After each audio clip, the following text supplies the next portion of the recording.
শারফিন ভাই বাড়িতে আছেন? কেডা নেতা আইছে, আপনার লগে কথা আছে একটু। নেতা? বুটটা বেচ্চা লই, পরে হস পাম, সময় আর বেশি নাই। নেতা আইছেন? তা কি দিবেন জানলাইন? বুটটা আপনিই দেন প্রথম আমি। রাত বেশি হয়েছে, পুলিশ চতুর্দিকে ঘুরতেছে, আমার বেশি সময় নাই। কালকে নির্বাচন, ভোট আমারে দিও। নিশ্চয় এনে বুট বেচা কিনা চলতেছে, না আইলে এত রাত্রি এখানে লোক কেন স্যার? এখানে কে? এনে কি ভোট বেচা কিনে হচ্ছে নাকি? নেতা, পুলিশ আইছে মনে হয়। পরিবেশ বেশি ভালো না, কালকে নির্বাচন, পুলিশের আনাগোনা বেশি। চলেন যা যা যা গিয়া কিনো মতে কাটতে পড়ি।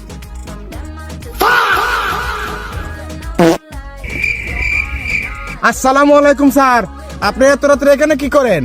আপনি ক্যান্ডিডেট না? রাত পহলে নির্বাচন, নিশ্চয় টাকা দিয়ে বুট কিনতে আসছেন। ওনাকে অ্যারেস্ট করো। জি স্যার।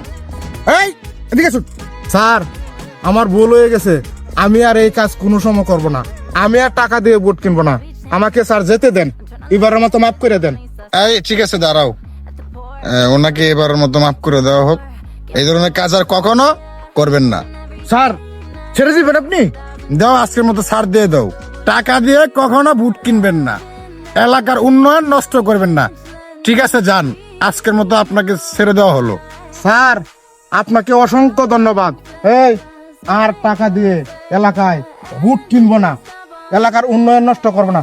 চল চল। আপনি তো কইছেন, আপনি তো আনছেন। আরে চল।